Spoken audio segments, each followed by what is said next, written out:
नमस्कार मंडळी, श्री स्वामी समर्थ, श्री पितृदेवताय नमः। रविवार दिनांक 7 सप्टेंबर 2025 रोजी भाद्रपद पौर्णिमा आलेली आहे आणि या दिवसापासून पितृपक्षाला सुरुवात होईल। पितृपक्ष हा साधारणपणे 15 ते 16 दिवसांचा असतो। यंदा 21 सप्टेंबर 2025 रोजी सर्वपित्री अमावस्या असल्याने याच दिवशी पितृपक्ष देखील संपेल। म्हणजेच या 15 ते 16 दिवसांमध्ये आपल्याला पितरांची सेवा करण्याची सुवर्ण संधी मिळालेली आहे। कारण आता लवकरच पितृपक्ष सुरू होणार आहे आणि या पितृपक्षामध्ये आपल्याला आपल्या पितरांची सेवा काय करायची असते। पितृदोष तुम्हाला आहे का? भले तुम्हाला पितृदोष असो किंवा नसो तरी सुद्धा पितरांच्या स्मरणार्थ काही सेवा करायच्या असतात। त्यातल्या त्या सगळ्यात प्रभावी सेवा आणि खूप सुंदर अशा आणि खूप साध्या सोप्या सेवा, कुठलेही जास्त नियम अटी न लावता मी तुम्हाला ह्या सेवा सांगणार आहे। सेवा तेवढीच प्रभावी आहे, तुम्ही जर मनोभावे केली तर नक्कीच तुम्हाला अनुभव येईल। मी आधी सांगते, पितृदोष असला तरच केली पाहिजे का तर नाही। ही सेवा आपल्याला देवाची कृपा आपल्यावर प्राप्त व्हावी म्हणून आपण देवाची सेवा करत असतो। तसंच आपले जे कोणी पितर आहेत, जे जिथे कुठे असतील त्यांना सद्बुद्धी देवो, त्यांनाही शांती मिळो, त्यांच्या आत्म्यालाही शांती मिळो आणि ते सुद्धा सुखात आनंदात राहो म्हणून त्यांच्यासाठी सेवा करायची असते।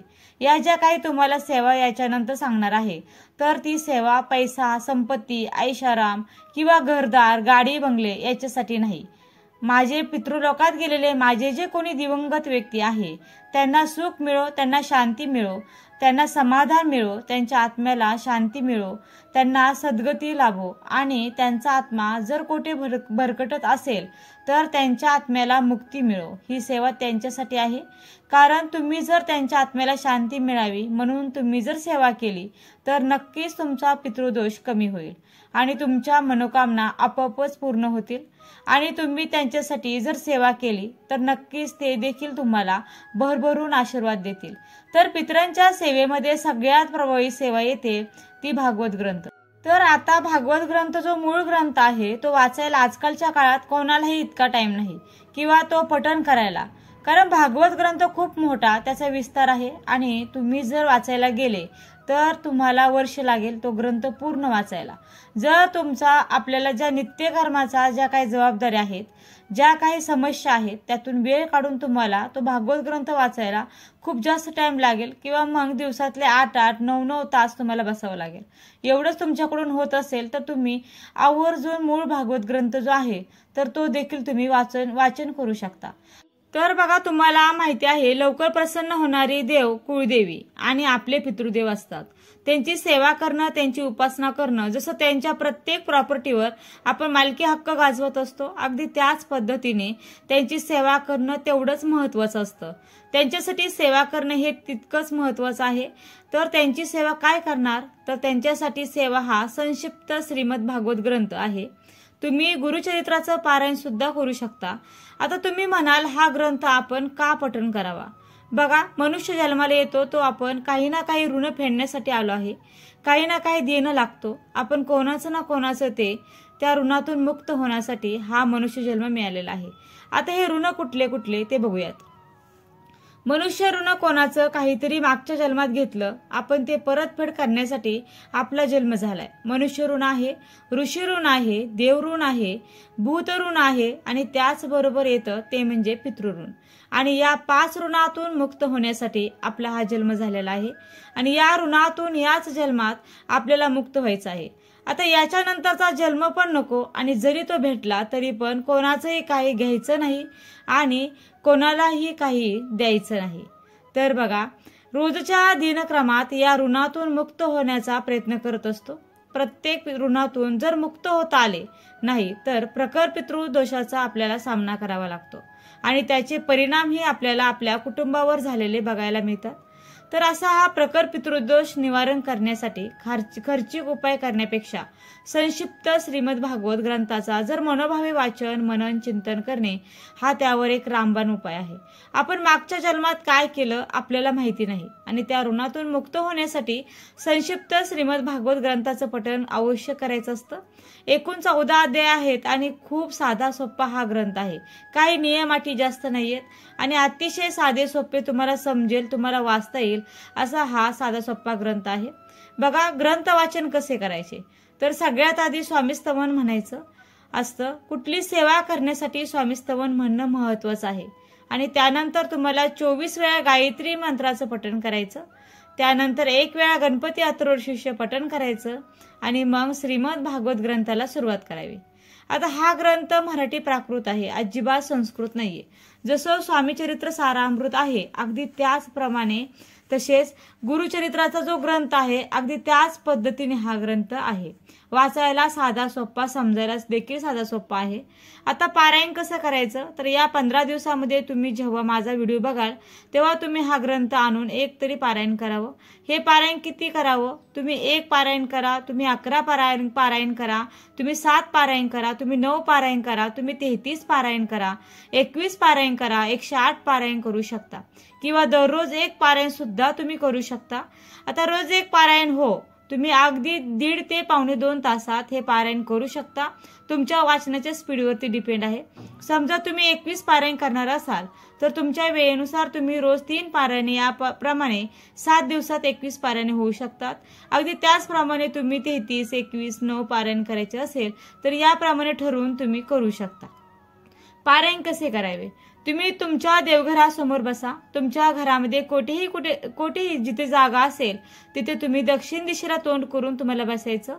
देवासमोर दिवा, धूप, अगरबत्ती लावायची. घरात जिथे कुठे जागा असेल तिथे दक्षिण दिशेला तोंड करून बसा आणि या ग्रंथाचं तुम्ही पारायण करू शकता. अवघड काहीच नाही की पूजा मांडणी करायची नाही आणि देवासमोर कुठे जागा असेल तिथे हे पुस्तक एका कपड्यामध्ये झाकून ठेवा. या पुस्तकाला देखील पूजा झाल्यानंतर खडीसाखरेचा प्रसाद ठेवा आणि शेवटी गणपतीची व संक्षिप्त श्रीमद भागवत यांची आरती करा किंवा दत्तांची, स्वामींची आरती करा. बघा, जर तुम्हाला खूप प्रखर पितृदोष असेल, कितीही 3 पिढ्यांचा काय 7 पिढ्यांचा सुद्धा पितृदोष संक्षिप्त श्रीमद भागवत ग्रंथाचे पठण केल्याने कमी होतो. आता तुम्हाला माहेरचं असो, सासरचं असो किंवा नसो, तुम्ही जर संक्षिप्त श्रीमद भागवत ग्रंथाचे पठण केले तर प्रखर पितृदोष सुद्धा तुमचा कमी होईल. एवढा प्रभावी हा ग्रंथ आहे. आता बघा, त्रिपिंडी श्राद्ध हे पिंडदान आहे. गुरुमाऊली नेहमी म्हणत असतात की श्राद्ध पक्षामध्ये तुम्ही नारायण नागबली, त्रिपिंड श्राद्ध किंवा पिंडदान कुठलाही जो धार्मिक विधी आहे तो तुम्हाला करायचा नाही. कारण या 15 दिवसामध्ये देवपितरांना पृथ्वीवर पाठवत असतात आणि आपल्याला भरभरून आशीर्वाद देण्यासाठी.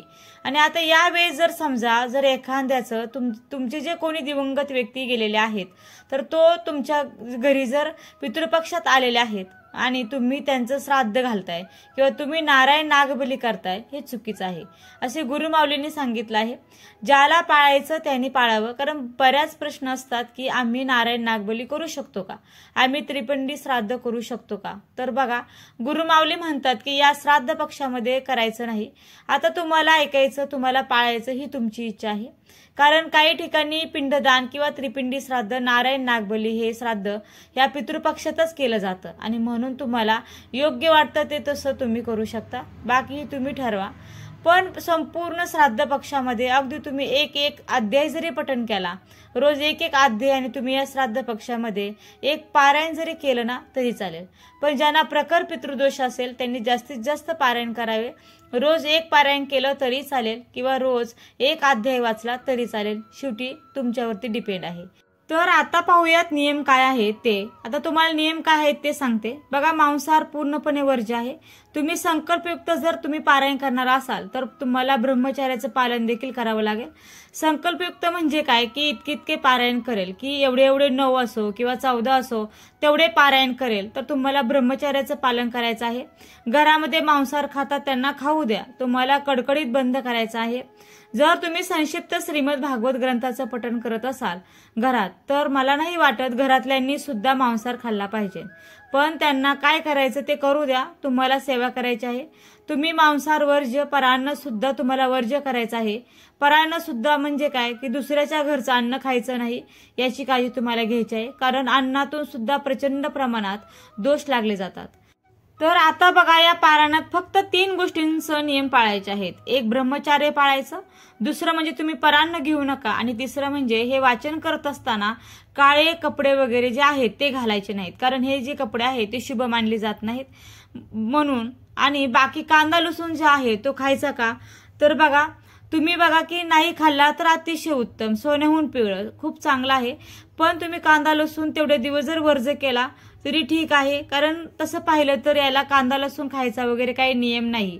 आपण गुरुचरित्राला कसं म्हणतो की कांदा लसूण वगैरे खायचं नाही, तर याच्यामध्ये असं काही नाही की कांदा लसूण वगैरे खाऊ नये. तर तुम्ही कांदा लसूण खाऊ शकता. तुम्ही स्वतःहून उगीच म्हणजे अवघड जायचं असं काही करू नका. सरळ देवासमोर दिवा अगरबत्ती धूप जे काय आहे ते लावायचं, आसन बसायला घ्यायचं, संकल्प करायचा आणि पारायण करायला सुरुवात करायची. सुरुवातीला प्रार्थना करायची की माझे हे काम आहे, याच्यासाठी हे काम माझं पूर्ण होऊ द्या, माझ्या पितरांसाठी ही सेवा करत आहे. आणि सेवा झाल्यानंतर सुद्धा पितरांना म्हणायचं की मी तुमच्यासाठी ही सेवा केली आहे, पितृदोषामुळे जो काही मला त्रास होत आहे तो दूर होऊ द्या आणि तुमच्या आशीर्वादाने तुमच्या कृपेने माझे हे काम जे आहे ते पूर्ण होऊ द्या. दररोजच्या दररोज ही जी प्रार्थना आहे, जेव्हा जेव्हा आपण पारायण करू तेव्हा तेव्हा ही रोज म्हणायचं आहे. बघा, एक वेळेस या श्राद्ध पक्षामध्ये एक देवाची सेवा कमी करा, पण पितरांची जास्तीत जास्त सेवा करा, कारण वर्षभर आपल्याला पितरांची सेवा करणं शक्य होत नाही. जे काही उपाय आहे मग ते पंचमहायज्ञ आहे ते पण आपण करतो, पण या श्राद्ध पक्षामध्ये आवर्जून तुमच्या घरात ज्या दिवशी श्राद्ध असेल त्या दिवशी तर आवर्जून या ग्रंथाचं वाचन करायला विसरू नका. खूप प्रभावी हा ग्रंथ आहे, तुम्हाला सगळ्या ऋणातून मुक्त करणारा हा ग्रंथ आहे. आता खरोखर जर तुम्हाला पितृदोषाचा खूप त्रास होत असेल तर तुम्ही 51 दिवसामध्ये 108 पारायण करा. 108 पारायण केल्यानंतर कितीही काहीही अडचणी असू द्या, दुःख संकट असू द्या, पितृदोषामुळे जर तुमच्या आयुष्यामध्ये आडलेली कामं असतील, मुलांचे विवाह होत नसतील, नवरा बायकोंची भांडण होत असतील, मुलगा आणि सुनेचा संसार टिकत नसेल, घरामध्ये व्यसन आहे, पैसा टिकत नाहीये, सतत आर्थिक नुकसान होते, आजारपण आहे, संतान प्राप्ती होत नाहीये, गर्भपात होतोय, जो काही त्रास तुम्हाला तुमच्या कुटुंबामध्ये किंवा कुटुंबातील एखाद्या व्यक्तीला पितृदोषामुळे होत असेल तर तुम्ही ही सेवा जी आहे ना ते आवर्जून करा. विना खर्चिक आणि घरच्या घरी करता येणारी अशी ही सेवा आहे. तुम्ही महिला असाल पुरुष असाल, तुम्ही दोघे ही सेवा करू शकता. घरातील एकाने जरी ही सेवा केली तरी याचे जे लाभ आहेत, याचे जे पुण्यफळ आहे ते आपल्याला संपूर्ण कुटुंबाला मिळणार आहे. ज्यांना मासिक पाळी सूतक असेल त्यांनी युट्यूबवरती श्रवण केलं तरी देखील चालेल. बघा, शेवटच्या दिवशी तुम्हाला उद्यापन देखील करायचं आहे. आता शेवटच्या दिवशी तुम्ही जे काही पारायण केलेले आहे, जे ठरल्याप्रमाणे रोज किती वाचायचे ते तुम्ही शेवटच्या दिवशी देखील राहिलेले वाचू शकता. आणि आपल्याला साधा सोपा एक नैवेद्य करायचा आहे. त्या नैवेद्याला म्हणतात गोपाळकाला. तर तो कसा असतो, तर एक चपाती घ्यायची आणि ती बारीक चुरायची, त्यामध्ये तूप, साखर किंवा गुळ टाकायचा आणि याचा नैवेद्य हा दाखवला जातो. आणि त्याच बरोबर तुम्ही घरातील वरण भात चपाती भाजी हा देखील नैवेद्य या नैवेद्याबरोबर दाखवू शकता. बस एवढंच तुम्हाला उद्यापनाला करायचं आहे. तर या संक्षिप्त भागवत या ग्रंथाची किंमत आहे 64 रुपये. आता वाढलेली वगैरे असू शकते. एकूण 14 अध्याय असून 12 स्कंद आहेत. या ग्रंथाचे पारायण पठण कोणीही स्त्री पुरुष मुलं मुली करू शकता. या ग्रंथामधील अध्याय हे छोटे आहेत, त्यामुळे ग्रंथ वाचण्यास साधारण 1.25 ते 1.5 तास लागतो. त्यामुळे या ग्रंथाचं पारायण हे एका बैठकीमध्येच करावे. संपूर्ण 14 अध्याय एका बैठकीमध्ये वाचून काढल्यास आपला एक पाठ म्हणजे एक पारायण पूर्ण होतं. एक संपूर्ण पारायण म्हणजे 1 ते 14 अध्याय तुम्ही पठण करू शकता. अतिशय उच्च कोटींची ही सेवा मानली जाते. पारायण कोणीही करू शकतं. दिवसभरात अगदी संध्याकाळी सुद्धा तुम्ही संक्षिप्त श्रीमद भागवत ग्रंथाचं पारायण करू शकता. रात्री 12 किंवा 10 वाजेपर्यंत मात्र इतकं उशिरा करू नका, संध्याकाळपर्यंत करा. दुपारी 12-12:30 मध्ये तुम्ही हे पारायण करू शकता. कुठलंही नियम असा नाहीये. नियम काय आहे, जर संकल्पयुक्त सेवा असेल तर ब्रह्मचर्याचं पालन करा आणि यासाठी कोणतीही पूजा मांडणी किंवा उपवास करण्याची गरज नाहीये. तसेच वाचन करताना मध्येच उठू नये, कोणाशी बोलू नये. पारायण करताना शक्यतो वाचनाची एकच वेळ ठरवावी. जर तुम्ही या ग्रंथाचे 1 पेक्षा जास्त दिवस पारायण करणार असाल आणि मध्येच मासिक धर्म आला तर तेवढे दिवस थांबा आणि त्यानंतर सेवा पुढे कंटिन्यू करा. 14 अध्यायाचा असा हा 700 श्लोकी हा ग्रंथ आहे.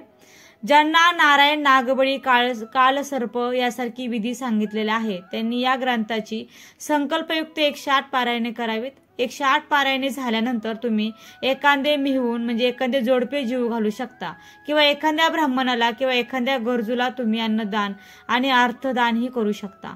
जेथे भागवत पारायण होते तिथे साक्षात भगवान श्रीकृष्ण विराजमान होतात।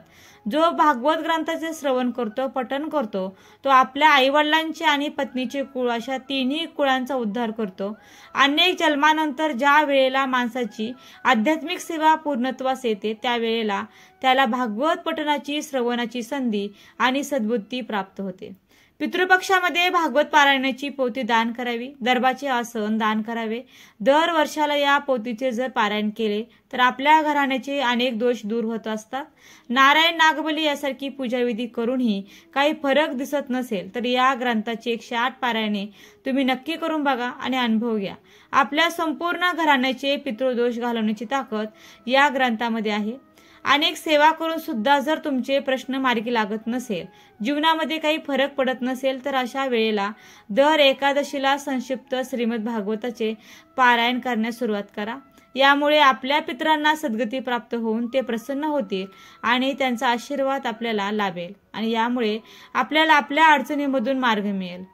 तर आजच्या या व्हिडिओमध्ये आपण संक्षिप्त श्रीमद भागवत हा ग्रंथ काय आहे, याचं महत्त्व काय आहे आणि या ग्रंथाचं पारायण कसे केले जाते याविषयी माहिती घेतली।